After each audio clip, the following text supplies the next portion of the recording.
we have audio? Like, actual audio?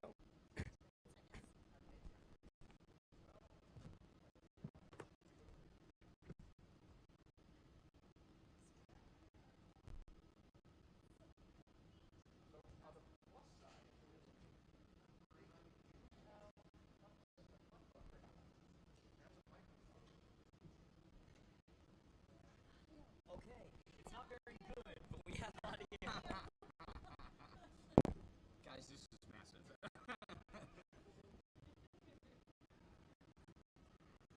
a little choppy, but it'll pick up like It's gonna come through. 70% of the words Hey, I'm saying. that's it. It's a C, man. We'll take C's.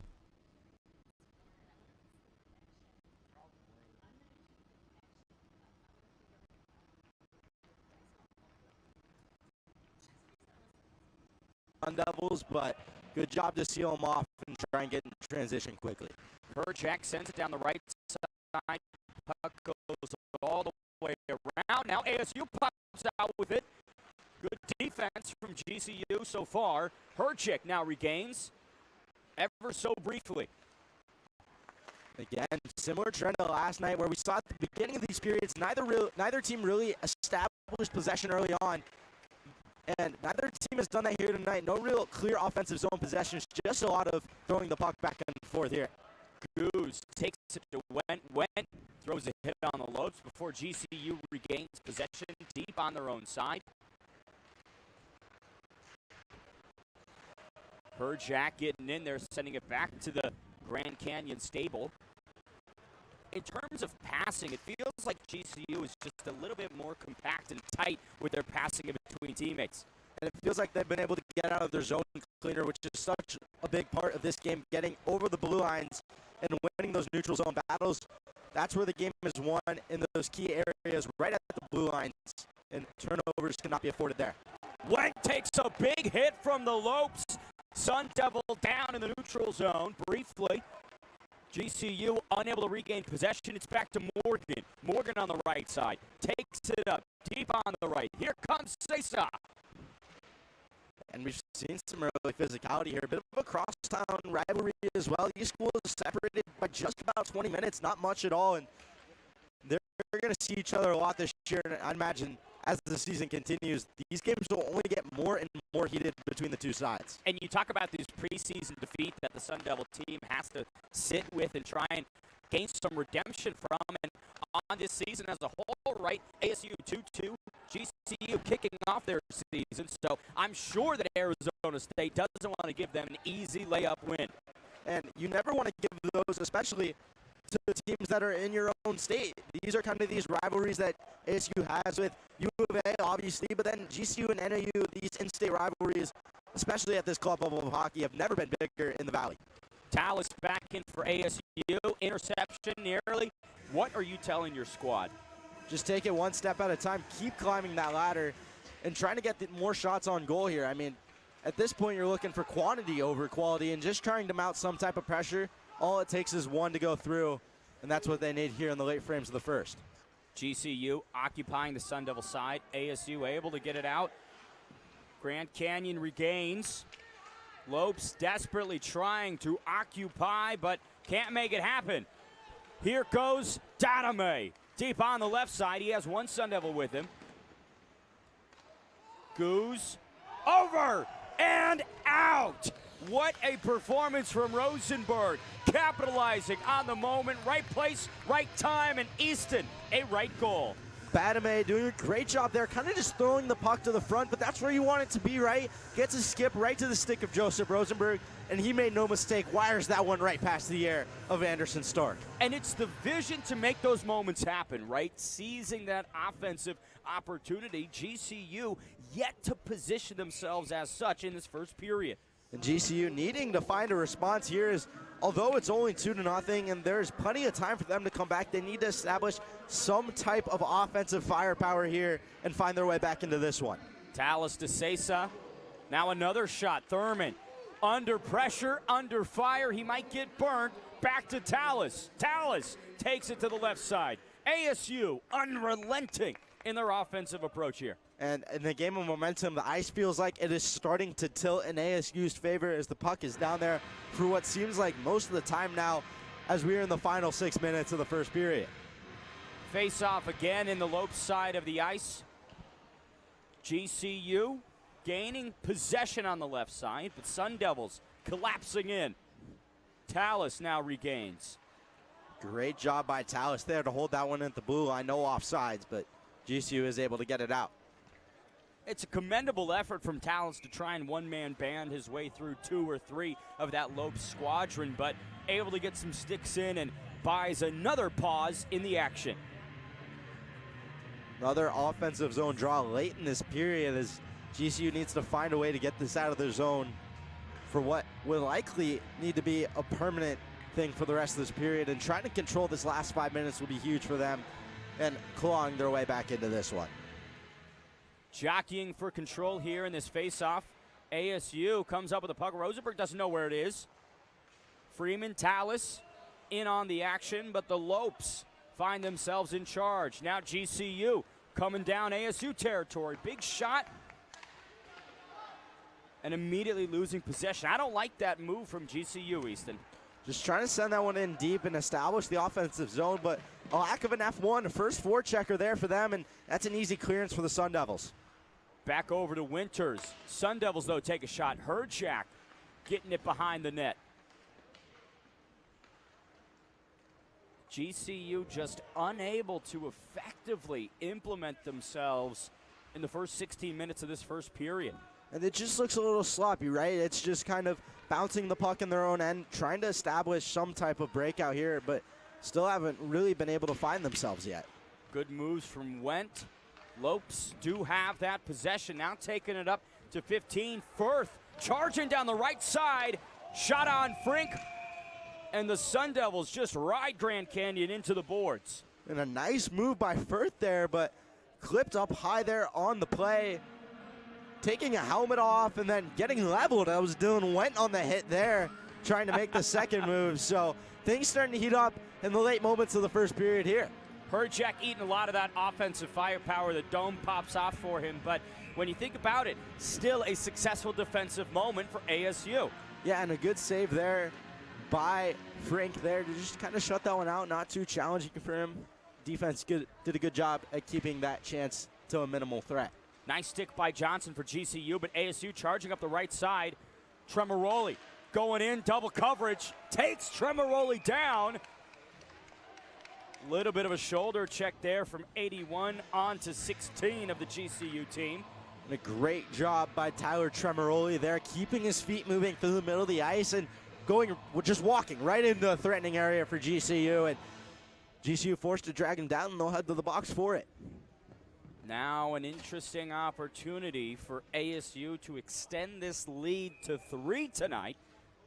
And how big would a 3-goal first period be for the Sun Devils? Easton, when you think about win probability, right, up 3 in a hockey match, granted it is the first period, that's almost a death sentence. Under pressure, ASU regaining, back to Talus. Talus in the middle, biding his time, shot on goal, and Lucas Thurman able to encapsulate the puck. And we talked about Riley Talus before the game. He leads this team in goals so far this year with 2, and that's why right there. Getting the puck to him at the point, creating chaos in front of the net, taking away the eyes of the goaltender, and that's going to lead to a lot of goals on the year for him. Talus to Goose. Goose taking a shot. Now Talus regains right on that blue line. ASU, a blanket of offense here in the waning minutes of the first period. Lopes send it down. Got the stanchion there in the middle between the two benches where normally a reporter would be sitting, but thankfully neither of us are down there today. It might be too early to lure the reporters out, either that or... But again, a face-off in the Lopes territory. Allison taking points on it. Such a great moment for ASU to extend themselves further. Kicking it back out to Talus. Talus has some assistance on both sides. Takes it to Tremoroli. Tremoroli to the middle. Gramlich not able to make anything happen. This ASU side setting up in a very similar thing to what we saw last night with the D1 squad, where they have one guy quarterbacking up top, 3 through the middle, and then 1 in front. So trying to create layers of traffic, but then also trying to open up those seams for those cross-ice passes to get Stark moving across his crease, making it more difficult for him. Rosenberg accepting the call on this face-off against Johnson. Johnson trying his best, but the puck pops out backwards. Dylan Wendt able to regain possession.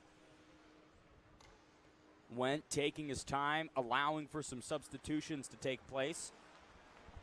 Minute left on this penalty here, and ASU now charging through. Went to Rosenberg. Wetterberg, excuse me. And Wendt's done a great job in this game, using his legs, taking what the Lopes are giving him, and just legging it forward for the Sun Devils. Beautiful shot on goal from ASU, but Thurman able to stay defensively responsible. Frank now getting into the action. Pops it back to Wendt. 30 seconds left on this ASU power play. Went to Jyrkkönen. Jyrkkönen behind the back to Wendt. Wendt takes it to the middle. Batame shot on goal, nothing going.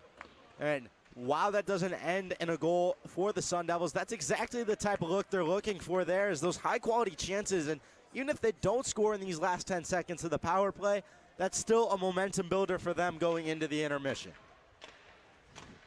Again, ASU charging up the middle. Now to the left side.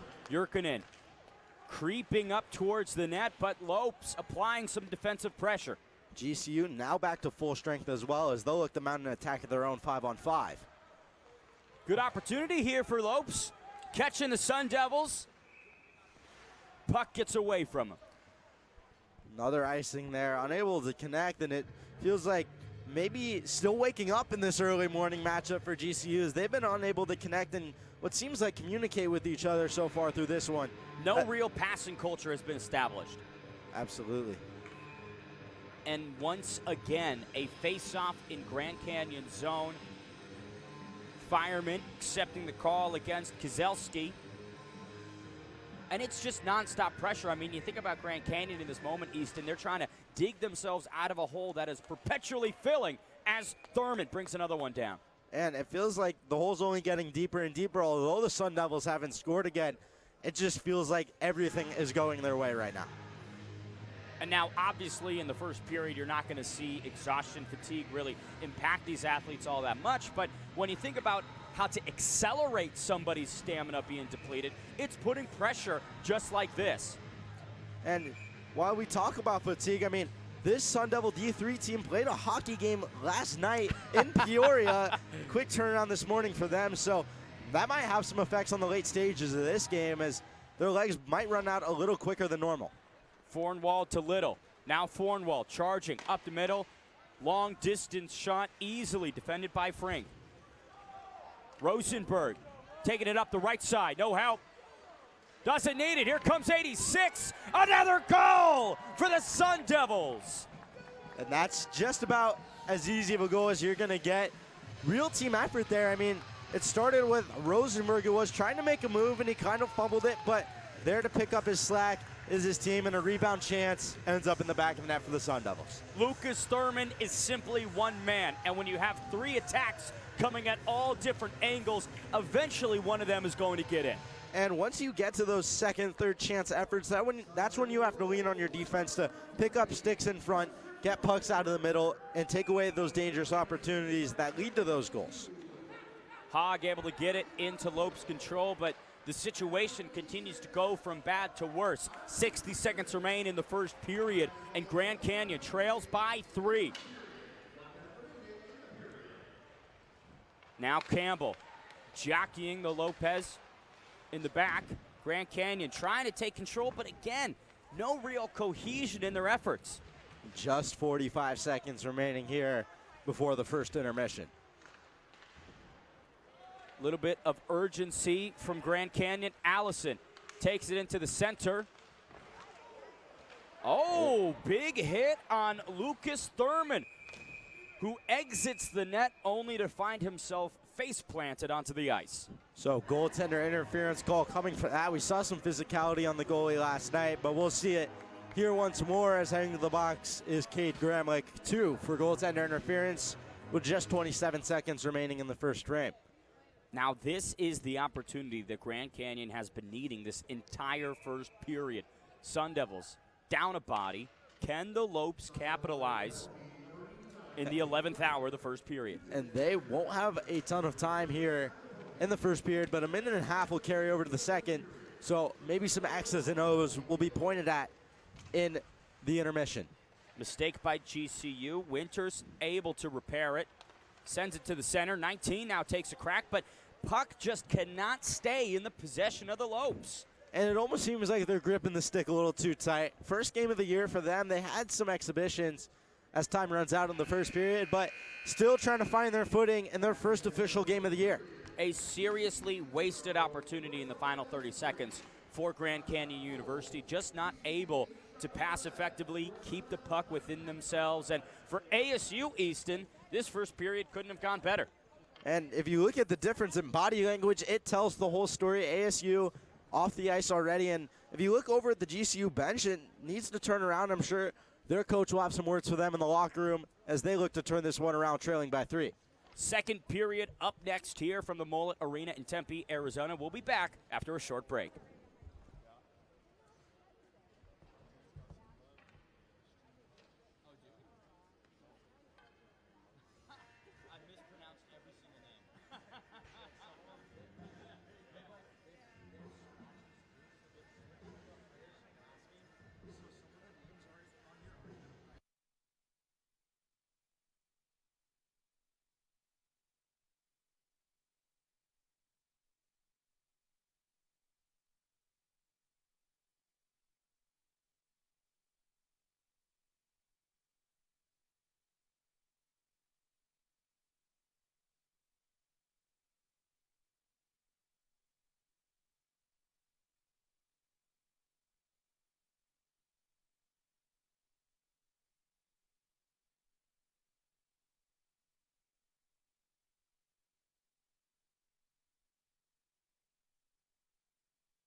Folks, welcome inside the Mullet Arena.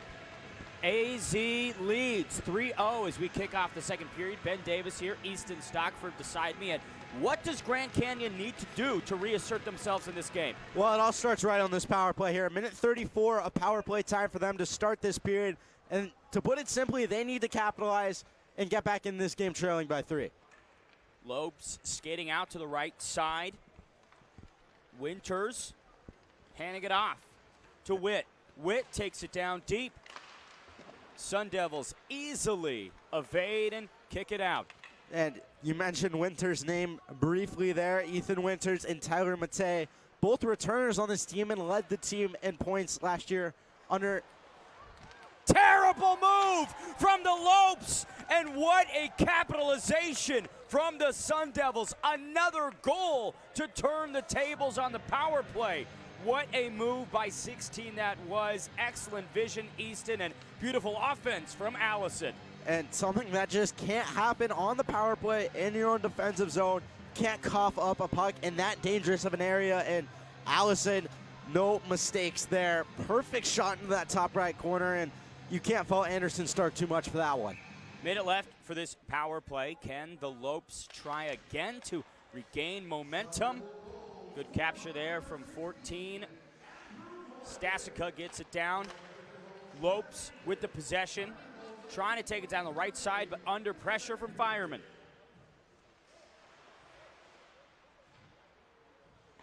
Shot on goal easily defended by Frink. And while not a threatening shot, I don't hate that move at all. I mean, getting an offensive zone draw gives the Lopes an opportunity to win this draw and then set up here on the 5-on-4, 36 seconds left on their one-man advantage. And it does make sure that Frink's awake, right? Keeps him a little bit warmer. Coming out of the intermission, letting him feel some rubber early, making sure he's still there. Lewis kicks it up near the blue line. Lopes try and send it back down. Again, Lewis getting it out. Now a little bit of a collision there with Horner. Lopes maintaining the possession and control. Now moving in on the net. Errant maneuver on the shot. Great look there by Lucas Cerneca on that right flank, finding that seam, and if he had connected on that one-timer, it would have been an excellent opportunity for the Lopes. Final moments of the power play. Again, GCU just taking a shot right at Frink. That was Payne, who couldn't find an avenue on the left or right side of the goaltender to sneak it in, and Grand Canyon wasting the power play, Easton. Gramlich coming out of the box in 1 second. You're going to have a look here at Ryan Barger standing at center ice here. He's kind of watching Gramlich come out of that box, trying to neutralize any fast break opportunities that ASU might have off this draw. Here comes Gramlich, trying to get it down to him. Here goes Gramlich, down on the left side. He's got Allison back in the center. Almost another goal for Cole Allison. Here's another opportunity. Lopes are able to intercept and get in the way, but still a lot of pressure being applied, Easton. And real heads-up play on that draw there by ASU to fling it out of the zone, find Gramlich, and Cole Allison going hard to the net with his stick on the ice, but just missing by inches as we have a penalty here. Tallis with an opportune shot deep from the blue line to try and sneak it by the GCU goaltender, but again, Lucas Thurman able to defend. And I like how in hockey guys will just throw their stick, Easton. Sometimes you just got to mix up the action. And it looked like it was knocked out of his hand by Ryan Barger there, and you can't do that. That's an interference penalty, so often called. Some people get confused about it, but when you lift someone's stick and it goes flying into the air, interference is the call that the refs have to call per the yearbook. So ASU power play ahead. Big consequences for GCU as Rosenberg able to get off this face-off here. Now Badame deep on the left side, sends it to center all the way across. Nice shot on goal there from 7, but defended from the Lopes. And that's what the Sun Devils are trying to do right there. Get Anderson Stark moving in his crease side to side, making it hard for him to set his feet, get his angles right, and block down pucks in the net. Sun Devils missed the pass right there, trying to regain control 2-on-1. GCU getting a little confused in that sequence. Keeping it down on the left side. Then to Badame on the left. Shot to Anderson, easily defends. A great job by Joseph Rosenberg in front of the net here, just creating traffic, taking away the eyes of Stark, and ASU just trying to pepper shots through, get it in on goal, and create chaos in front. Once again, face-off here. Horner accepting this opportunity. So much pressure early in the second period that Grand Canyon is facing. Went now takes it deep to the right side. Back over to Batame. Comes up on the left. Anderson able to get in front. And a good job there by the Sun Devils, and such a big part of this power play so far as we're about 40 seconds in. They've held possession nearly the whole time because of their ability to win faceoffs here. That's such a key part of this game that often goes unnoticed, but ASU has been great in the circle so far tonight. Once again, Went regains near the blue line. Then to Batame. Batame back to Went. Went under pressure. Fire from the Lopes. Lot of stick movement here, jockeying for control. ASU unable to keep it. Lopes send it deep down, burning off some time on this power play. And a high-pressure penalty kill here by GCU, trying to create turnovers, force ASU players to make a play. And it's a high-risk, high-reward system, but so far it's gone to their advantage. Horner moves to Allison, but little bit behind. Went unable to regain that control. We talk about passing culture, Easton, and there's been some shots tonight from the Sun Devils that are either too far in front or just a touch behind. You got to find the Goldilocks zone and hit the stick. And that's something that'll come through the season, still establishing chemistry with a lot of new players on this squad, as Cole Allison's going to erase that ASU power play with a hooking call there. So 4-on-4 here for 43 seconds, and then following a GCU power play. Hogg from GCU, unable to get that control. Sun Devils send it down to Grand Canyon's side. So quickly thrown away there, nice thing. We'll go right back to where we came from, but we talked about that passing culture, and like I was saying, a lot of new faces on this team, a decent amount of freshmen, and still trying to find their footing in this new year and connect with each other more. Something that coaches have preached from this ASU side is team building and building that team chemistry. Witt takes it over, double coverage on GCU. Nice interception there from Tremoroli, but the Lopes keep control, but just so much pressure as the Sun Devils do take it down. There's Goose to Tremoroli. Tremoroli got a little bit mixed up on the skates. Grand Canyon able to regain possession. Now coming down the right side, but Tremoroli not done with the attack, Easton. And a 2-on-1 opportunity. Those odd man rushes ASU needs to capitalize on, though. That one was a little behind Tremoroli. He tried to dish it back across the Goose, but really he just needs to pull the trigger there and try and get a shot on goal at the very least. Anderson exits the GCU net to get in front of that puck and put it inside the Lopes possession. Again, errant pass from Grand Canyon leads to Sun Devils getting control. And now they're on the power play, so those passes, something that cannot happen. Minute left on their power play as they have the one-man advantage, but have to find a way to get out of your zone clean when there's some more ice out there and you have a little more room to work with. Last 30 seconds of the first period, GCU unable to capitalize on the power play. First minute and a half of the second period, Grand Canyon couldn't. We'll see on this third opportunity if the Lopes can find some success with the power play. Here they go, charging down the left side. Now to the center, easily captured by the Sun Devils. GCU just trying to find a close call on the too many men there as they jumped over the boards, but no intentional touch, so no penalty. Witt on the right side under pressure. He's got Johnson with some support. Now going behind the net. GCU desperately trying to find some success. There's Witt. Almost bounces in, Easton. And a really good look there from the Lopes, getting traffic in front like we've talked about and creating layers to shoot through. Oh no, puck still out. GCU swarming the net. And a great job there. It looked like Frink couldn't quite find that one, eventually swallows it up, staying poised in his net. Good job. But talking about getting traffic, that's what GCU needs to do as they trail in this game.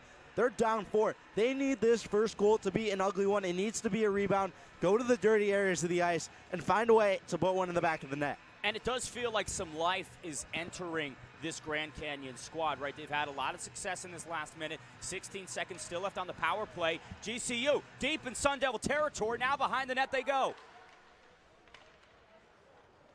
Again, errant passing from Grand Canyon leads to a Sun Devil possession of the puck. Behind the back, GCU regains. Power play now over for the Lopes as well.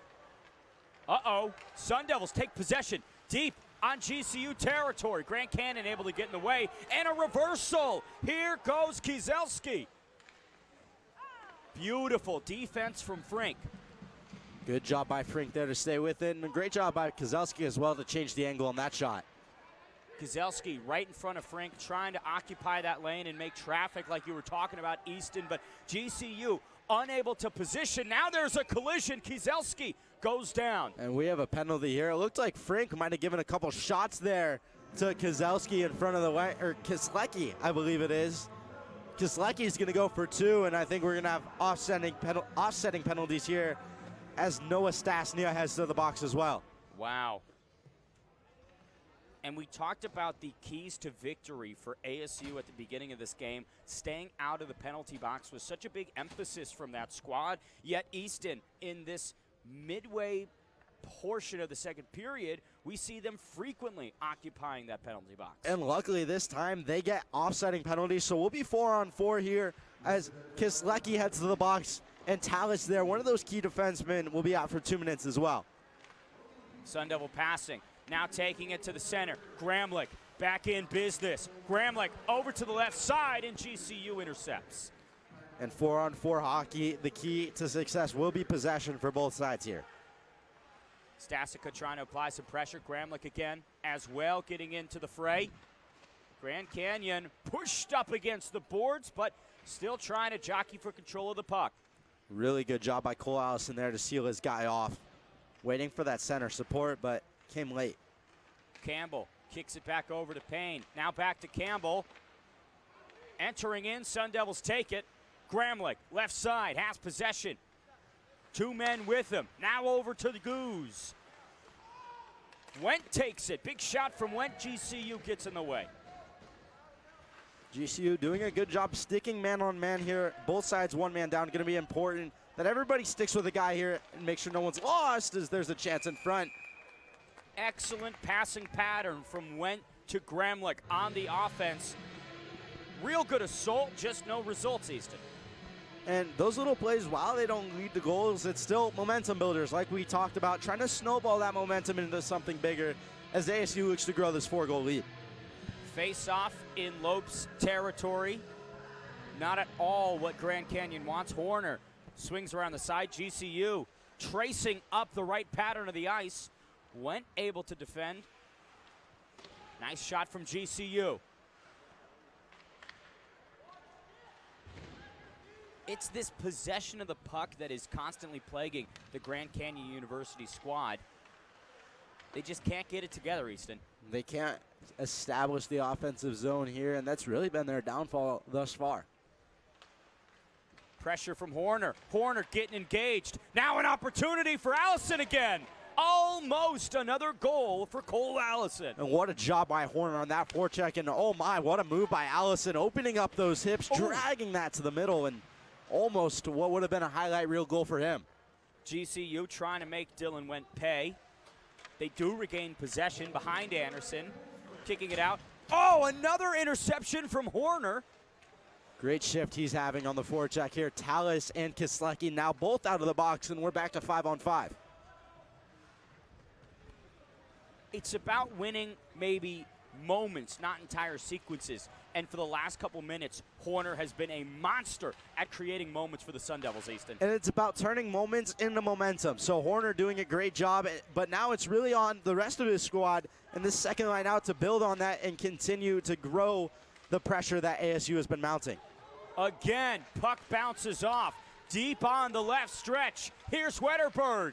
Almost in. Sun Devils can't properly back him up and reinforce. Great stick there by Stark on the poke check. The fire poker getting out there and knifing that one away. And if you think, if the Sun Devils had held back a couple feet, they would have maybe been able to capture that and create some offensive pressure instead of just a single assault. Yeah, and a great job again by Stark. I mean, really neutralized any chances to set up on the second opportunity. Got that puck so far out to the blue line with one single poke of his stick and neutralized any offensive zone possession the Sun Devils might have had. Wetterberg to Jyrkkönen. Jyrkkönen deep on across. Nice shot from Tallis. Pressure still there from the Sun Devils. Lewis takes it at the blue line. Back to Jurkinen.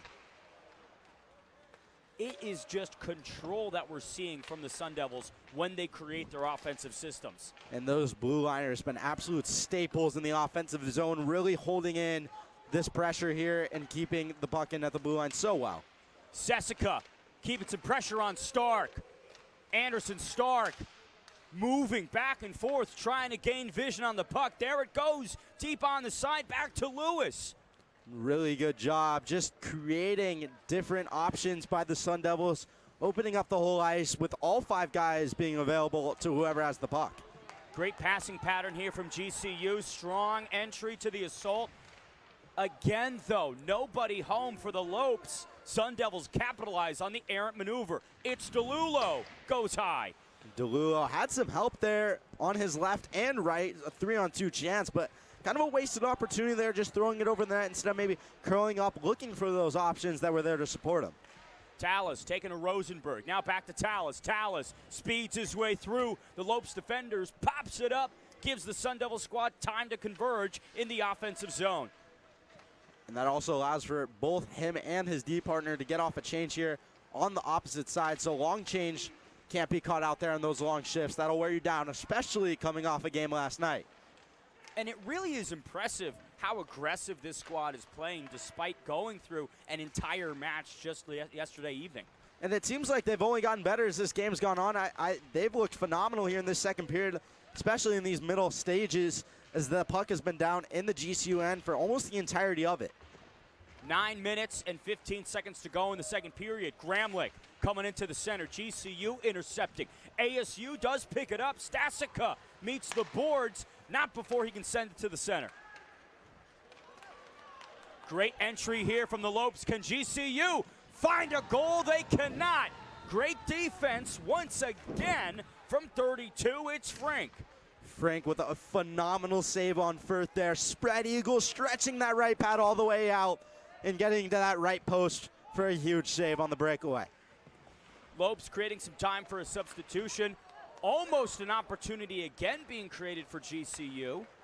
Interception from Campbell. Campbell sends it to Gramlich. Gramlich gets it to Tremoroli.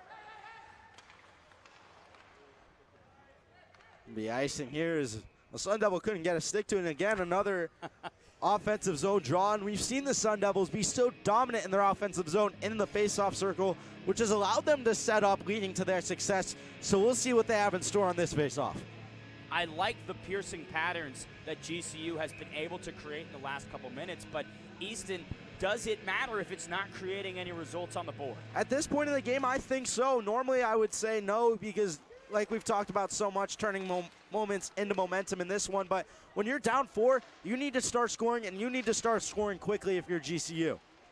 Sun Devils getting pinned up against the boards but have control. Sticking it over to Goose. Here's Campbell, though, trying to regain possession for Grand Canyon. Now Payne gets involved. Shot deep up. Frink easily passes it off. Batame gets a stick on it, but GCU finds possession. Big stick on Wendt there. Maybe trying to lay some physicality in this Sun Devil side and create a little bit of life in the GCU bench. Payne and Campbell. Defensive line for GCU now retreating heavily. Assault. Sun Devils running into one another. Anderson Stark able to get in the way. Horner engaging with the Lopes. And that's a miscommunication that can't happen. Need to have one guy driving the net and one guy staying high. Both of them went to drive the net from the looks of it, and that led to collision, and that really slowed down that Sun Devil attack. Lopes not able to keep possession. Here goes Wetterberg. Puck still on this right side. Sun Devils collapsing. GCU throws it away. Seems like that's been a theme in this one, is GCU throwing it away. Trying to get pucks in deep, but really to no merit as their forecheck has not been able to get going. Now here comes Dylan Wendt. Wendt up the center, has Wetterberg crossing over. Wendt to Wetterberg. Wetterberg narrowly missing. Looks like there's a Sun Devil occupying the Lopes goal. And it looked like he took a shot there from Kislecki. just ran right into the post and found his way into the back of the net. You know, Easton, we want the pucks in the goal, not the players. You say, I don't think that one's going to count, Ben. But great moments, I would say, from both sides here, right? We're seeing excellent offense as usual from the Sun Devils, but I'm seeing some scrappiness from this GCU squad, right? They are subsidizing their success on the ice with some physicality, with some altercations and engagements, and, you know, with still a third period and 6 minutes left in the second, maybe that'll start turning the tide, Easton. And they need to turn it quickly, but I do see where GCU is picking up their physicality, and that's what they're going to have to do. They're going to have to get scrappy, and they're going to have to climb their way all the way back from 4 down. Tallis takes it over to the center. Now Wetterberg's got it. Wetterberg charging in. He's got Sesa on the left, but GCU takes it out of his troubles. Wetterberg gave him a little shot up high, trying to lift his stick, but Laidlaw gets caught right in the mouth. So we're going to have a penalty here on the Sun Devils, but what a back check that was by Laidlaw to break up a Sun Devil opportunity. If you were the GCU coach, would that have been a suggestion you make? Hey, let's not be afraid to hit. Let's get dirty. Yeah, absolutely. That's how you're going to find your way back into this game, and it gives life to the bench. It gives life to the players, and it creates a sense of urgency and want to win in this GCU side, which they need now more than ever. Power play opportunity, but the Sun Devils steering down. Here's Cole Allison one more time. Not able to make it, but shot on goal for sure. How about the wheels on Cole Allison there, burning 2 defenders, almost got around a third, but just put it wide. Uh-oh. Opportunity for the Grand Canyon University Lopes, now an altercation. And this is what GCU needs right here, is they need to find a way to get the Sun Devils on their heels. Find a way to get them in the box, stir it up a little bit, and when they get those power play opportunities, that's the game the Lopes want the Sun Devil to play. Severe entanglement deep beneath the Sun Devil net. Looks like it was, I believe, 15 on the GCU squad. So Firth engaging himself, and looks like Tallis is also entering the penalty box. So Sun Devils losing 2 key players on this play. So Tallis, second penalty of the night, something to look out for. You can't be in the box too much, but Firth as well heading to the box. He's been one of GCU's top guys, and he's looked really good tonight. But we might get a rare look here, depending on how the refs call this. I think it's going to stay at 5-on-4, but maybe a little 4-on-3 action, which only happens ever so often. But it looks like Firth is heading to the locker room. Wow. Unsure exactly what transpired. We'll try and maybe find some answers following the second period, but Firth is walking off. Don't see that too often, Easton. And without much explanation as well, as the linesman goes over, explains to the ref. Only one official out here today, so 2 linesmen and 1 official, and that could lead to some lack of calls as well. 5-on-4 for this power play, so not opting for that 4-3, unfortunately. Lopes have it. Good passing display here on this attack. Sun Devils get in the way of it. And Sun Devils just going to need to manage their time here, try and kill off this power play, send pucks out of their own end, and this is where special teams becomes important when you're holding the lead in a matchup.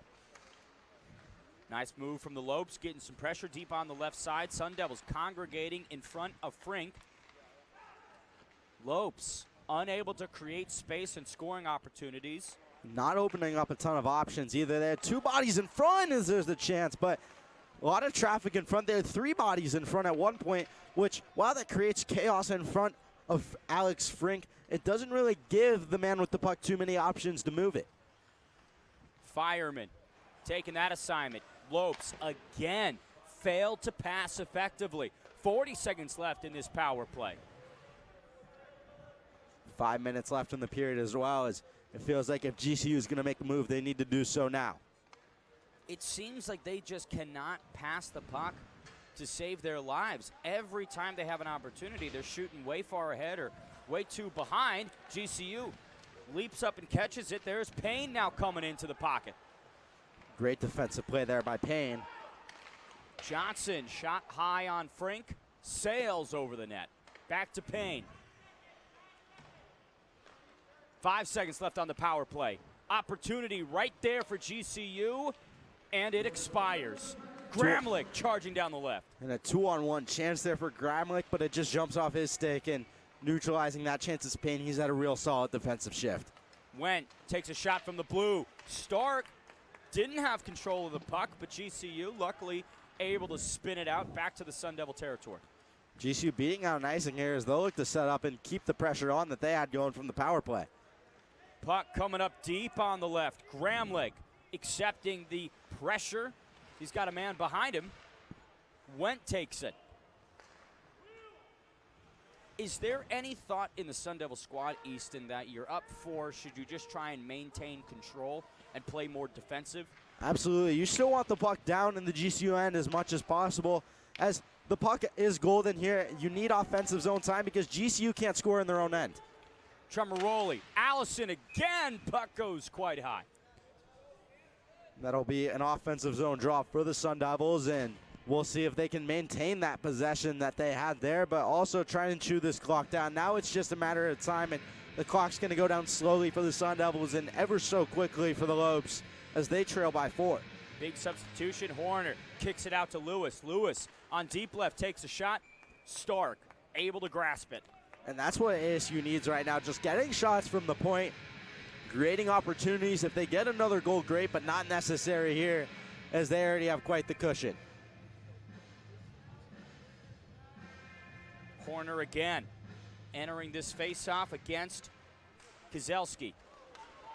GCU fired up down the right side. Sun Devils organizing to play defensive. That was an opportunity, Easton, for the Lopes to get on the board. And a real heads-up play by Little there as he lays a big hit on the wall, and he'll go to the box. But Little throwing one to the front, trying to create an opportunity by catching Alex Brink off guard, and he did just that.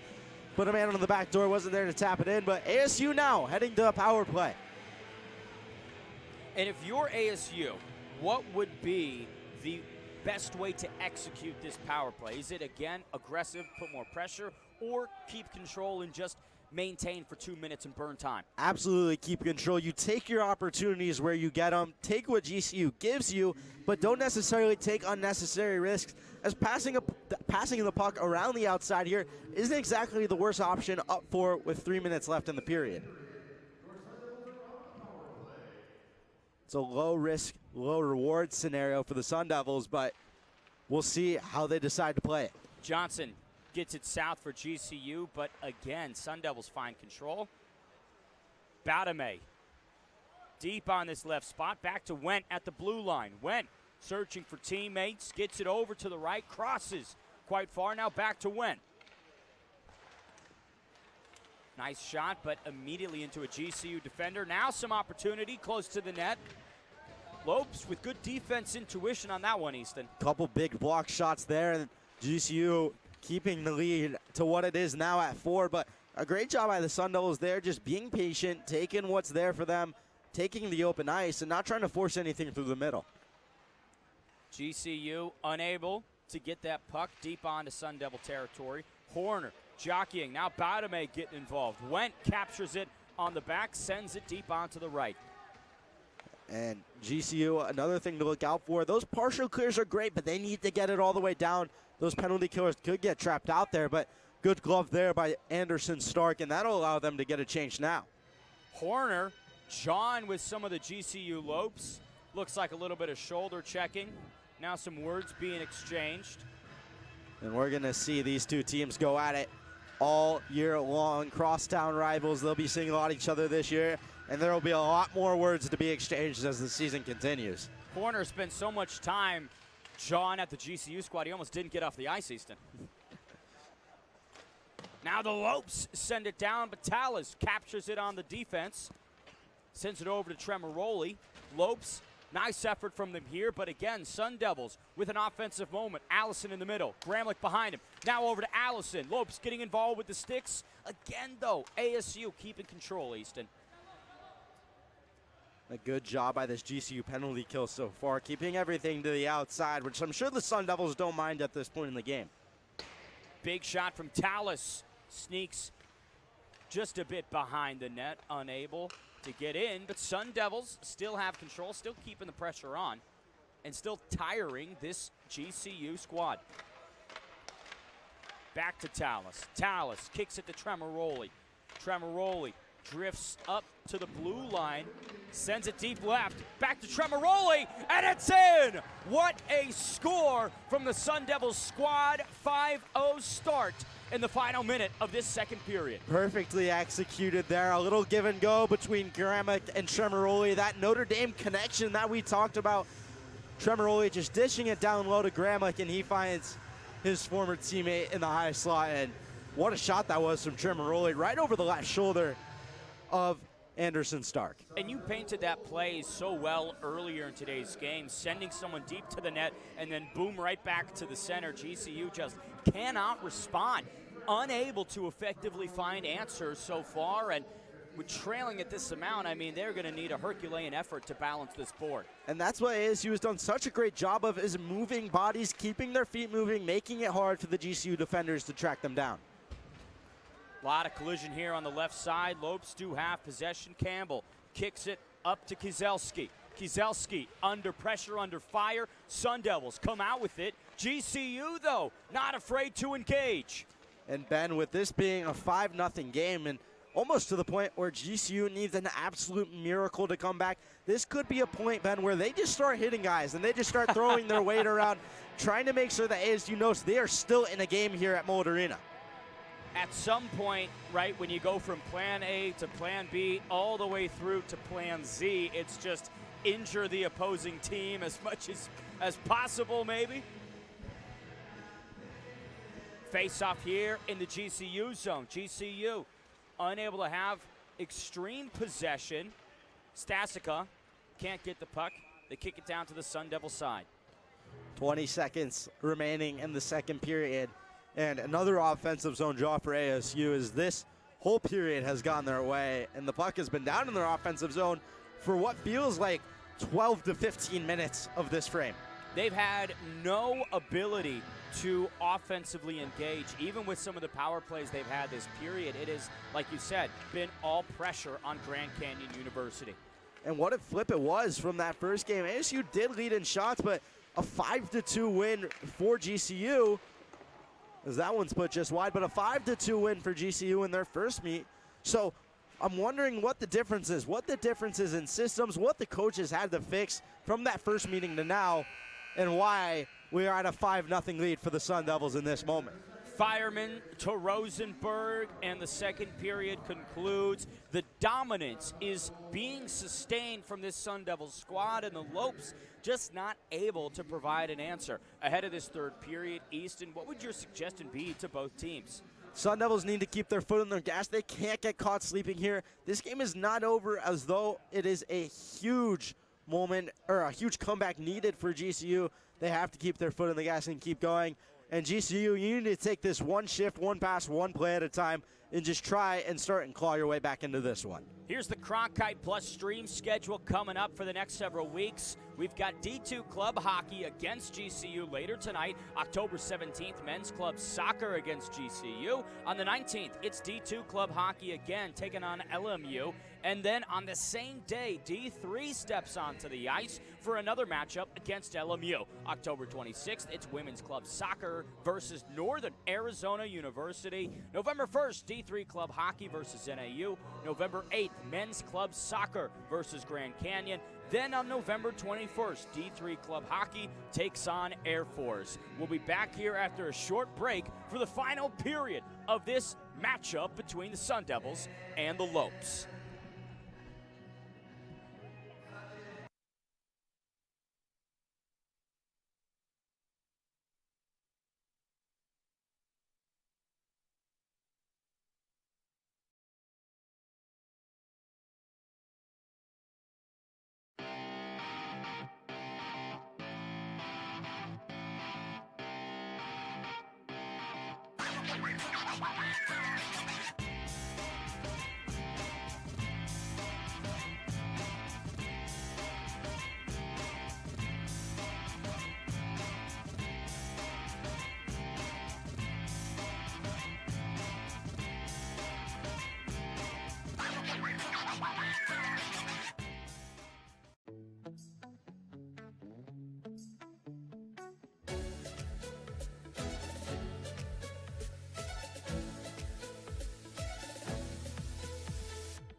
As a teacher, you just want to reach people. You want to make a difference. You want to help them. I have an opportunity to do something I never imagined I would be able to do. Go out and build the best biology class the world has ever seen. When you go into Dreamscape Learn, you put on a set of goggles and you can go anywhere. You can be anyone and do anything.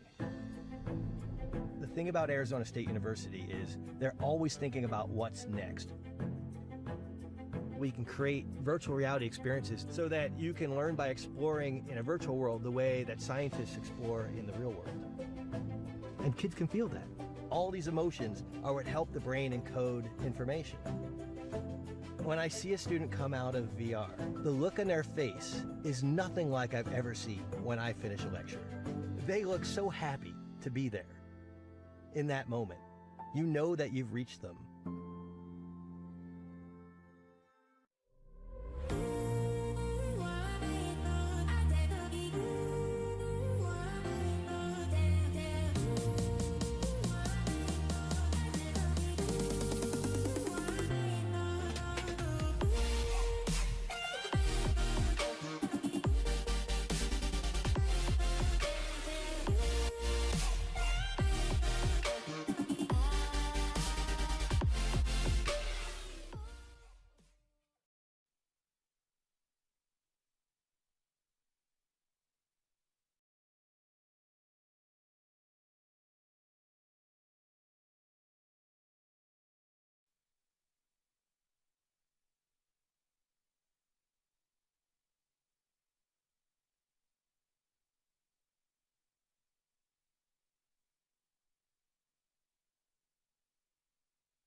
Innovation at the Walter Cronkite School is pushing the boundaries of traditional journalism.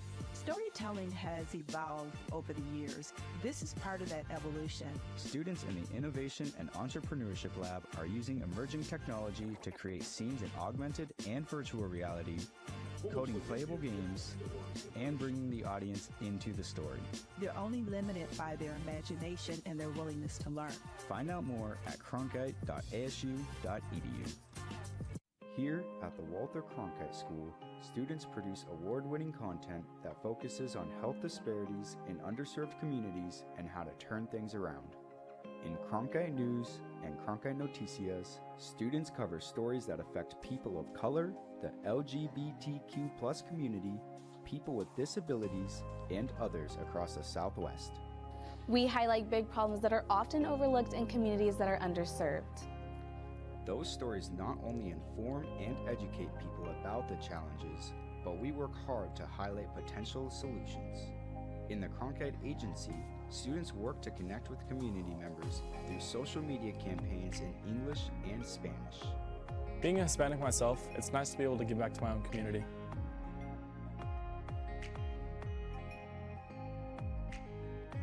Find more of our health coverage at cronkitenews.azpbs.org. People have always had trouble trying to put me into a box. A professor, suit and tie is just not me. Without the ocean, I don't know what I would do. You know, the ocean's always been there for me. As Hawaiian people, we believe that the coral is the first living being to come out of the darkness. It's the foundation of our entire lifestyle, and that's what my research is about.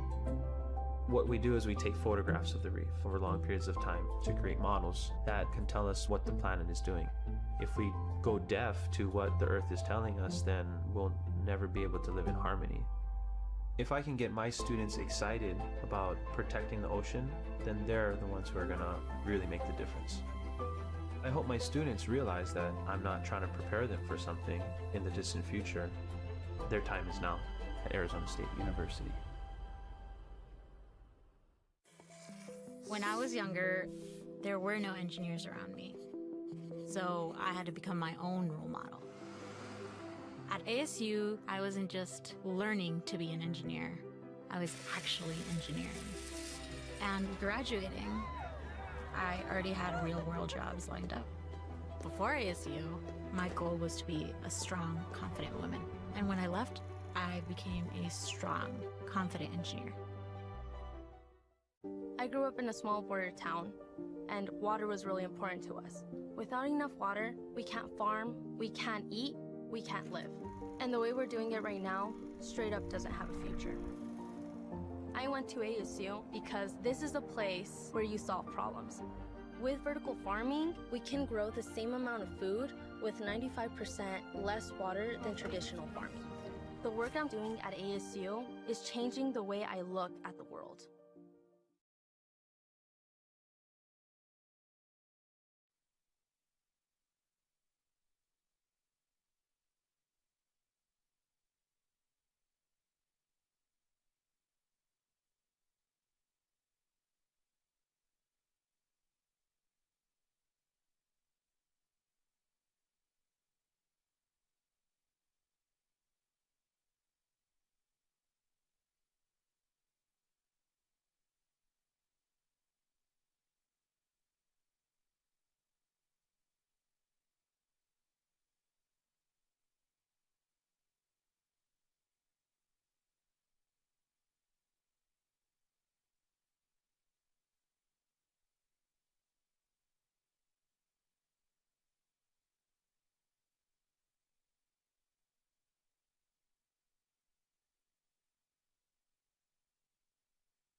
Third and final period here in the Mullet Arena. Sun Devil leads by 5. Lopes yet to get on the board. Ben Davis here, Easton Stockford, and it will take, like you said, a miracle for Grand Canyon to come out victorious today. Yeah, and it's been all maroon and gold thus far in this one, and the Lopes in their first official game of the year are really reeling. Not exactly how they want to start the year, but let's see if they can find some life in the final frame. Lopes extending the sticks, trying to find some possession. Here comes 9, deep in on Sun Devil territory. Goose mixes it up. Nice save there from Frink, just bouncing off the leg. And one thing that we've really not seen from Grand Canyon today, Easton, is successful passing patterns. Their culture is just really uneven, fractured whenever they're moving down the ring. And that's not shocking considering it's their first game of the year, right? Still settling into a new season, some new teammates, some new lines, and amongst other things, that's something that I think will come with time for the Lopes. Badame and Goose unable to successfully enter that GCU pocket. Might have another opportunity here. GCU, though, jockeys and gets control. Now deep on the right side. Big thing for ASU this period is going to be making sure that they stay awake here. Bodies are going to be thrown around. I'd imagine this game ramps up in physicality with it being what it is scoreboard-wise. So important for ASU to stay awake, protect themselves, and try and avoid any injuries. Big lockup here from GCU and ASU. Corner caught in between 3 of the Lopes. Puck dancing deep into Grand Canyon territory. Big hit there.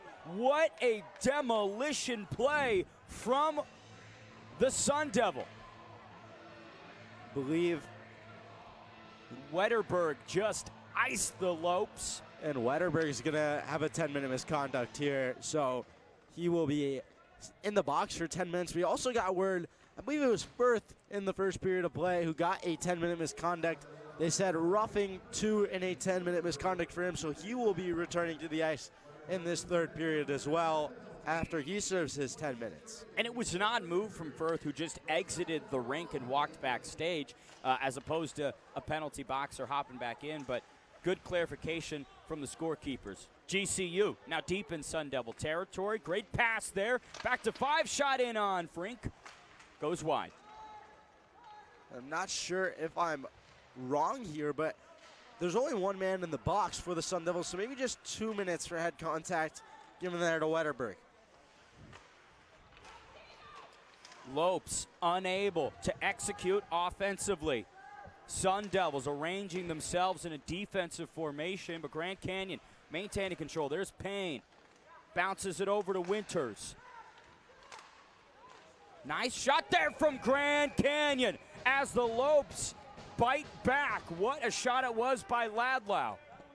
Laidlaw with a huge hit. We'll see if there's a call on the play, but wow, did he come flying down, leveling Cole Allison there on the play. And just minutes before, I mean, the helmet off on that Stasia now, but the helmet of Fink also took a bit of a rattle there as he used his head to stop a puck right off the mask there. And it looks like he's trying to fix this helmet as we speak. If we were out on the field, that could be a targeting call. As Stasia really vocalizing to all the referees about that instance. But listen, we talked about this GCU team. They need to up the aggression. Plays like that are exactly what I'd like to see more of. And for ASU, you have to mitigate that effectively. Keep the tempers in contained moments and not be too explosive. Yeah, you have to understand that you are winning this game 5-0. You need to be disciplined. Can't afford any suspensions or dumb penalties here in the final period. Frink guides the puck out onto the right side. GCU again still trying to find control here deep in Sun Devil territory. Going right into the boards. Sun Devils take it, flip it around to the left side. GCU seems to be lacking some type of structure here to start this power play out as they look to set up. I believe it was onside, but for some reason brought back by Payne. Payne and Winters really retreating back to Lopes territory. Now there's an attack. Piercing move from Kielski. Loses control. Now here come the Sun Devils. Jurkinen shoveling off several GCU defenders. Just trying to kill some time there, but now they might be trapped in their own end. GCU yet to score this game. Frink, beautiful capture of that puck. And the leading point getter for the Lopes last year in Winters with a great shot there.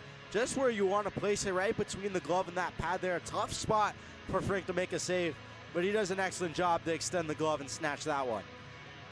When you think about body optics and what the behavior is telling you, you see this GCU squad. Easton, is there anything that's popping out to you? It seems like a lack of structure and a lack of communication and simply just needing more work in practice. So much of this game is relying on your training and trusting it, and it seems like they've kind of had a lack of that, no real structure to the game to this point. It's the opposite of a fine-tuned machine. There's rough pieces around the edges here for GCU, which I absolutely believe will be ironed out as the season progresses. But yeah, this is their first game, and it looks like they're playing like it. Another hit late there. Not quite a big one, but it was Wetterberg who came straight out of the box there after his 2-minute penalty. Nice opportunity from GCU directly into Frink. Another save from the Sun Devil, and he's been really excellent all night. Flawless so far, keeping every shot contained. Really excellent effort from the goaltender. And huge props. We talked about that ASU blue line before and how important they would be to this offense, which they have been. But the unit as a whole, all 5 guys on the ice working together, keeping those shots to the outside, out of the house, and making things easier for Frink. Nice moment here. Sun Devils going down the right side. Rosenberg has support. Takes it to the middle again. Errant passing pattern from the Sun Devils leads to a Lopes possession, which they immediately throw away. Just trying to dump that one in and maybe mount an attack here with the forecheck as Connor Brown's in on the action here. Sun Devils passing it back. Now Lopes do regain control ever so briefly. Rosenberg captures it, takes it to the center. Lopes reverse. What a nice play from Campbell. Just trying to get pucks below the goal line and maybe find some type of mojo here. Trailing by 5, any sign of life would be a positive one for the Lopes. It has to be urgency, high adrenaline moves all period long from GCU if they want any hope of trying to even this out. Nice shot there from Rosenberg, defended from Stark.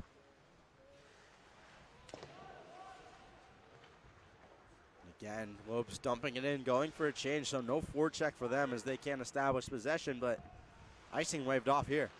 Tremoroli kicks it to Allison, right into the skates. Deep out to the line, now back. Ooh, pass missed. And again, Lopes throwing it deep around their back half of the territory. Looked like it got a weird kick off that yellow part of the boards down at the bottom, and tough one to handle. Moment there from GCU. The Lopes finally on the board. What ingenuity that was between Watt and Little to create the first successful offensive moment for Grand Canyon. And I talked about this in the second period, but needing to be an ugly goal for GCU as they got on the board and simply just throwing one to the front, a couple bounces, and goes right through the wickets there of Alex Frink. And GCU's on the board, still trailing by 4, but like I said, any sign of life is a positive one here for the Lopes. A rough repetition of what ASU was able to do so successfully, right? Getting one man deep and then keeping another directly in front of the net. GCU, rinse and repeat, I would say, has to be their MO as they send it deeper into Sun Devil territory. Nice and called there on the play, so ASU will have an offensive zone draw, kind of trying to get this one back, but does it feel like a necessity to get that one back at this point and build this lead more, or do you think they have enough insurance right now, Ben? 5-0 win versus a 5-1 win, relatively the same in all respects, right? If I'm ASU, I spend the next 14 minutes purely maintaining, strangling anything that GCU wants to get going. Sun Devils, shot wide. Directly over to the Lopes. GCU, though, falls to the knees. Sun Devils, big shot there, but ASU regaining possession. Oh, what a play that was by Guz to put that over to the space for himself and skate into it. Eventually to no avail, but a beautiful move as this one's offsides. Guz kicks it to Badame. Very creative, using all limbs, right, to try and put this puck directly where ASU wants it.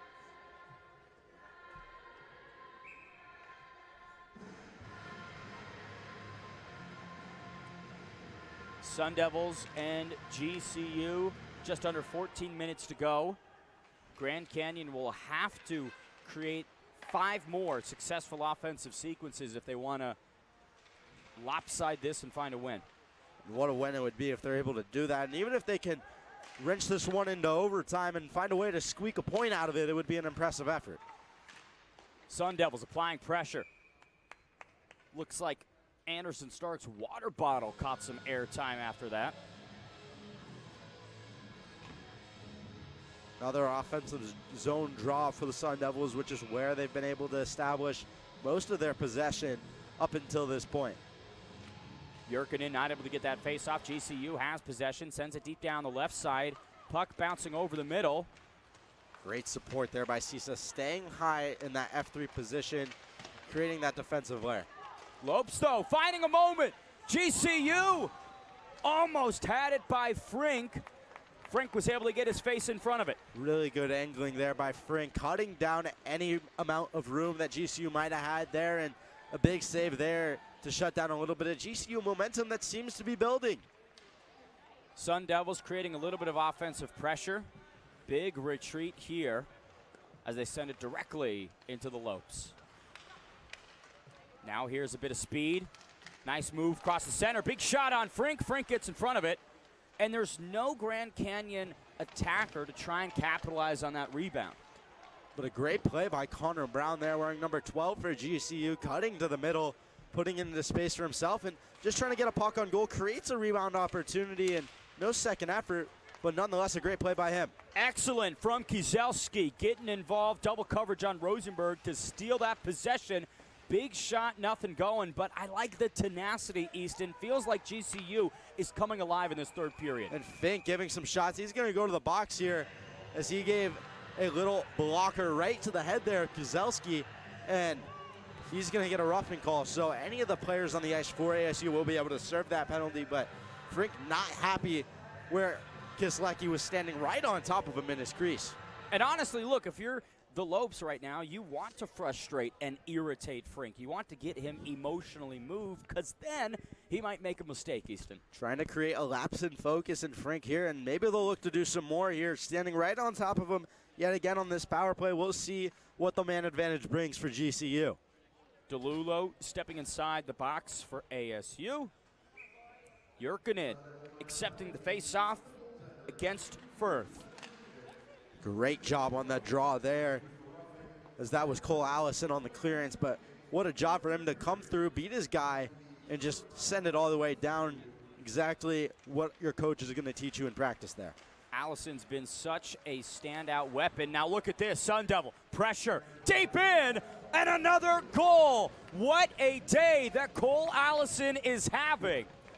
And what a shift it is for Cole Allison as well. Did a great job on that face-off. The clearance led to that opportunity, so creating the opportunity himself, and wonderful deception there, faking like he's going to pass. We've seen him open up the hips a couple times tonight, but there it finds some value as he squeaks one right past the glove of Anderson Stark. And now with 6 goals in on Stark, when do you think there's a point where the GCU coaching staff makes the change to Lucas Thurman?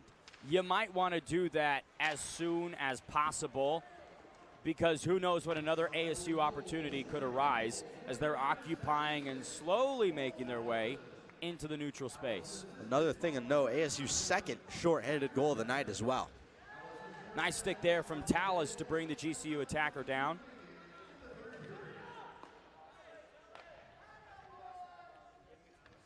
"11 minutes and 20 seconds to go here in this third period. ASU leading by 5. GCU trying to speed down the right side, revive their chances at a victory here. A good zone entry here for them. This will allow them to set up this power play just how they want to. Good transition to Johnson. Johnson can't get it in. Back over to Rainbower. Really good tip there in the high slot. Led to an opportunity, but GCU still has the puck here. And what's been a good shift on the power play. Rainbower sends it in. Sun Devils intercept. Good steal from ASU. Now you got Batame offering some reinforcement. Nice catch there from Anderson Stark. And a really good read there by Lewis. Kind of a telegraph pass through that seam, and He was all over it, intercepts it, took it the other way, and now an offensive zone draw with just 30 seconds on the penalty kill left for ASU, and that'll allow him to get some clock. GCU with a substitution, number 9, entering the game. Winters back in play. All game long, GCU has really been unable to maximize these power play opportunities. Easton, what would you say has been their biggest struggle in these moments? I think it's similar to what it's been 5-on-5. They seem to have a lack of structure in some moments, as that one's over top by Winters. But just trying to set up, and they've done a better job here late on this power play, and we'll see if that continues throughout the game. Back to Payne. Payne bounces it in right off Frink. GCU maintaining control. 4 seconds of power play left.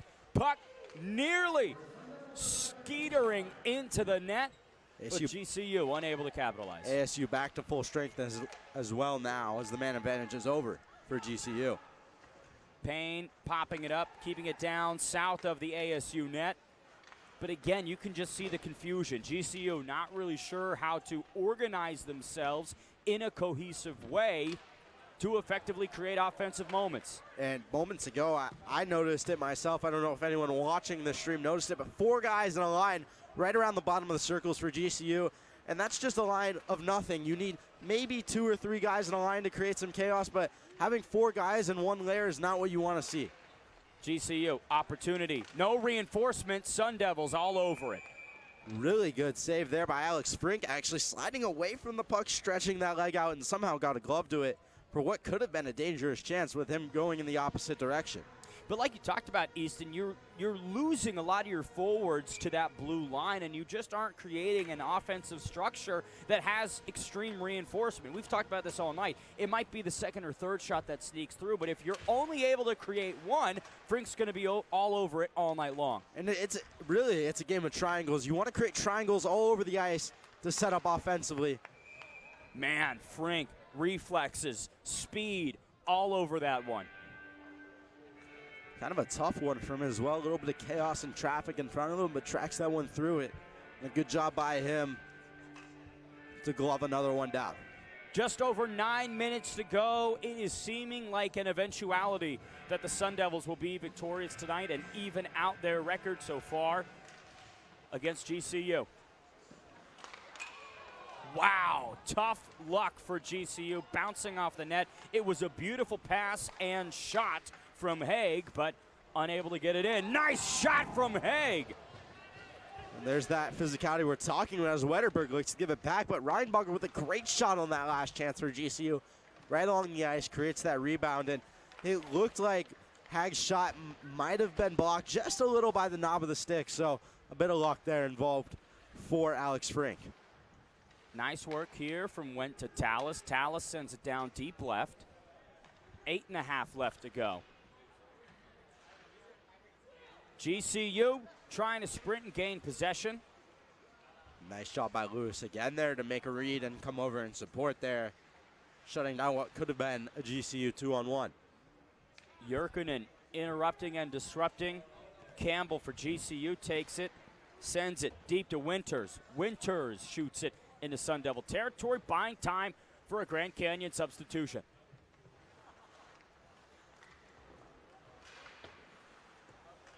You can sort of see that GCU is locking in and targeting and want to take players out now at this stage of the game. Just trying to lay some hard hits here, and it seems like it to be working, as they've had a solid amount of momentum, and this period's been tied 1 goal apiece, so trying to build on the momentum even further. Tallis juggling and bobbing the puck there. Uncharacteristic errant move for him, but GCU just simply can't make him pay. Doesn't feel like they have any offensive weapons that are penetrating the defense of ASU. And we talked about zone entries, right? You're coming into the zone, and it seems like GCU, almost every zone entry they've had has been a dump, a high flip, a rim, something where they're throwing the puck and trying to get on the forecheck. There's been an extreme lack of skating it across that blue line and trying to set up high or hitting a low curl, something along those lines to maintain possession as they enter the zone. As you say it, GCU once again sends it deep into Sun Devil territory. Goose all over it. Now on the right side, it's Horner. Horner has some support, sends it deep in front of Batame. Batame does find it, not after some struggle with GCU, who are really doing a nice job at this point of intercepting and disrupting, but they're not able to really reverse this pressure. And it feels like, in a sense, it might be too little too late for the Lopes, as with 7 minutes, they still trail by 5, meaning they need a goal just about every minute to come out of this one with at least 1 point. Corner to Goose. Nearly a great pass over to Batame, who is crossing into the center. Once again, Sun Devils on the pursuit. And there's no resting on the laurels for this Sun Devil squad. They are still trying to create offensive moments and, successful entries. We have a penalty coming here. It's going to be against the Sun Devils, as they'll have to serve 2 for a cross check, and that is Batame, who will have a seat in the penalty box. 2 minutes now for Grand Canyon to really make some magic happen. They need 5 goals to tie this up in the next 6 minutes and 40 seconds. Nothing so far in this game would suggest that they can do it, Easton, but crazier things have happened. And to a point, you have to take your losses. As a helmet pops off again, it feels like we've had that happen quite a few times, but you have to take your losses, cut your teeth, wear this one on the chin, and at this point in the game on these power plays, just look for points of improvement. You don't necessarily need to score, you just need to look to get it trending in the right direction. And I would say for GCU, what would be a really good point of emphasis is control, finding those shots and then returning it back to the blue line to reset. The one and dones are not going to help them at this point in the game or be constructive for their team overall. It's just important for them to try and find some structure here. Good tip there in front by Watt. GCU unable to get much going. Referee intervening. So the officiating call there is going to be in the crease. So Watt was in the crease for too long of Alex Frink, and that leads to the whistle. And now GCU forced to come out of the zone and reset. So Hemming down on that after Frink took a penalty early on for a guy being in his crease. So putting an emphasis on that maybe, barring the complaints of Alex Frink. Allison, star standout for ASU today. Unable to get possession there. Now Jurkinen chasing deep onto the right side. GCU, good passing on this effort. Now entering. Sun Devils, though, all over it, converging defensively and shutting off all avenues. Payne to Winters. Winters right on to Frink, who's able to get in front and bounce it off. Allison skates it deep all the way around. Now heads to Lopes territory as Sun Devils make a substitution. And half of the power play now over for GCU, as they are still yet to really threaten. Here's a moment, opportunity, instantly diffused by the Sun Devils. Down goes Fireman. Over to the left side. Stark gets a leg in front of it. Great job by Stark there. Again, a similar situation to what we saw with Frink earlier. We're sliding away from the puck, and a really good shot there by Cisa to get him going in the opposite direction, but that left toe just long enough for Anderson Stark to make the save. Fantastic performance all day long from this Sun Devil squadron.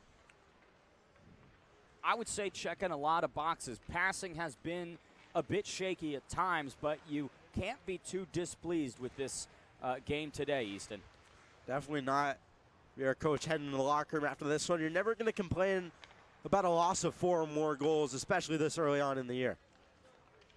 Lopes trying to organize again, passing it back. Good moves. Right here from Winter, takes it into the center, and again, pops it up right on Frink. Almost got that one in, Easton. And that's a dangerous shot from Winters, believe it or not, from that far out, as this one's going to head down for icing. But a dangerous shot from Winters from the far blue line, getting that puck rotating in a way to where it's going to bounce like that. It's going to create an awkward bounce, but Frink did a really great job just making sure his body's in front of it and covering the mass of where that puck's going to bounce instead of reaching out for it, because that's where goaltenders tend to get caught with those skittering pucks. Face off here in Sun Devil territory. 4.5 minutes left on the clock. Nice work here by the Sun Devils, returning it right to the center. Now charging deep onto the right side. Sesa intercepted by the Lopes. Still finding some control and possession.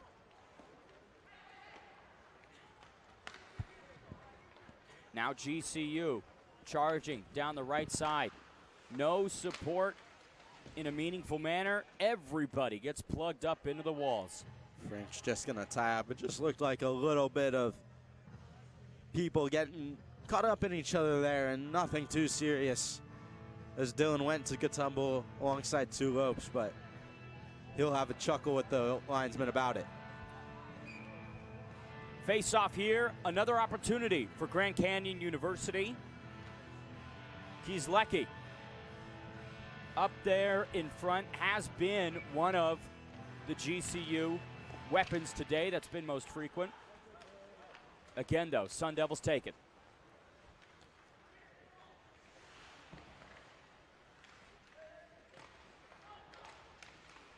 ASU passing back and forth. Lopes now have control, trying to take it down the left side.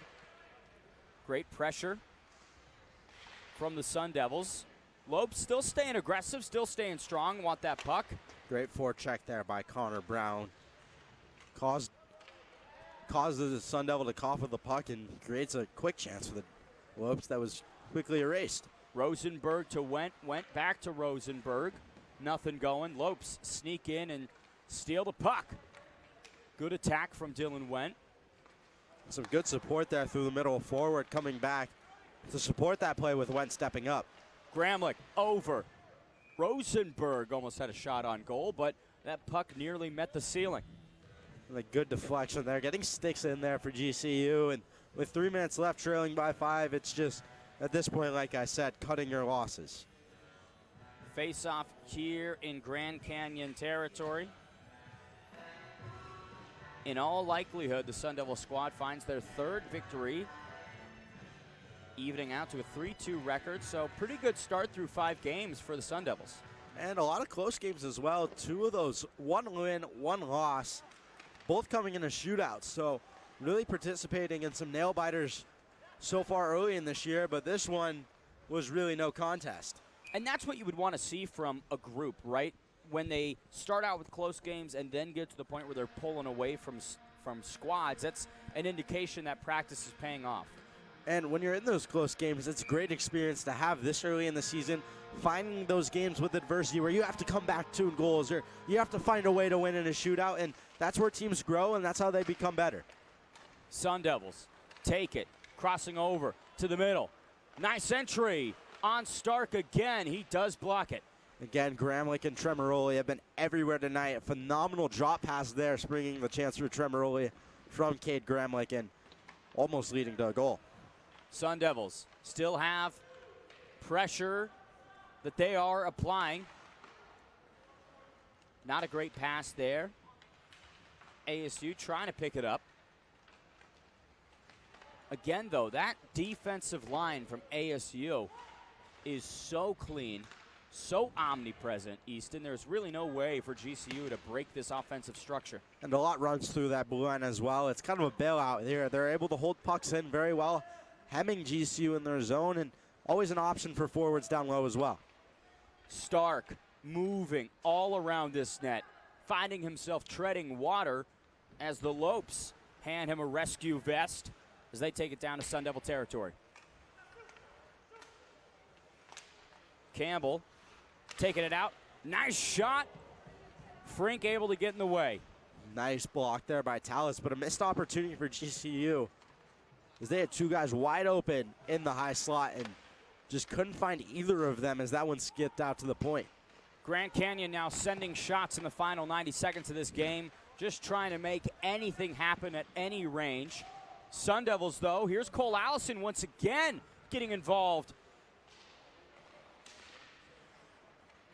Very frenetic pace as we come to the final stretch, Easton. And it seems like both teams, they know the result of this one, and this is where the game kind of starts to wind down for both sides. We'll see if there's any fireworks here at the end, but it seems like both teams are ready to head to the locker rooms at this point. What an effort from the ASU Sun Devils today on home territory to take out local rival GCU. The Lopes just couldn't coordinate, couldn't find any consistent offensive structure, and I will say this, a criticism you could apply to both teams is passing at times was simply not perfect, Easton. And those are just growing pains that come with the start of a new year. And I'd imagine both teams, by the end of the year, we'll be seeing very different games as these two match up. And I'm sure we'll see GCU win quite a few at some point in the ASU. I'd imagine this is going to be a competitive series all year long. Collision on the ice right there. Looked like you had Rainbauer stepping over one of the Sun Devils. Now we've got still a little bit of back and Chance forth. for GCU at the other end, though. But the 2-on-1 goes awry with fireworks at both ends to finish. And there we go. Oh, now we've got a little bit of fight on the field. And Kramlich throwing hands. Now trying to clinch up. Lineman getting involved, playing defense. Batame jawing at one of the GCU. Looks like Fornwald he's going back and forth with. So there are fireworks to finish there. Wetterberg also sent a GCU glove soaring through the air as he launched it back to the ASU end, but we unsure how much sportsmanship we're going to get between both squads. Seems like the referees are just sending ASU back. I might advise that as well because they are just nonstop going at each other, Easton. So no handshakes for either side here as the animosity grows and what will be a long season series for these two sides, and an interesting finish to a blowout game here on this Sunday morning. And it is still playing out between several members of this ASU team and GCU. While it wasn't a competitive game, if you reference the scoreboards, we might have a fun rivalry brewed for this season. Some bad blood between Grand Canyon and Arizona State. But either way, Easton, a relatively non-competitive affair from this ASU squad. Let's take a look at our Cronkite Plus stream schedule for the rest of the month and entering into November. We've got on October 12th, D2 Club Hockey taking on GCU. On the 17th, Men's Club Soccer also takes on Grand Canyon. On the 19th, we've got two games, D2 and D3 Club Hockey opposite LMU. On October 26th, Women's Club Soccer takes on NAU. November 1st, D3 Club Hockey taking on the Lumberjacks. November 8th, Men's Club Soccer welcomes the Lopes. And on November 21st, D3 Club Hockey takes on Air Force. Easton, before we get out of here, your assessment on both teams' performance today. I think we talked about it a lot throughout the course of the game, but GCU just failed to lack a lot, or they lacked a lot of structure, rather, just didn't really set up how they needed to on the power play, the penalty kill, and 5-on-5. It seemed like an overall off game from them, and something that I don't think we'll be seeing a lot of this year. I think they have a lot more in them. And on the ASU side, I thought it was a phenomenal game for them. I thought they picked up the physicality when they needed to. They sprung chances when they needed to, and they really did a great job finishing pucks. But I'm really looking forward to this second game we have tonight, me and you, Ben, for D2, ASU, and GCU. Another crosstown rivalry, but two different teams, one level above this one. And at 6 o'clock tonight, we'll be right back on this stream for that. I love it. The final score for this one, 6-1 Sun Devils take it. For the entire stream team, production staff, and crew, and for Easton Stockford, I'm Ben Davis saying goodbye from Mullet Arena, where again, the final score is 6-1. We will see you guys later today for ASU D2 Club Hockey taking on the Lopes tonight at 6 p.m.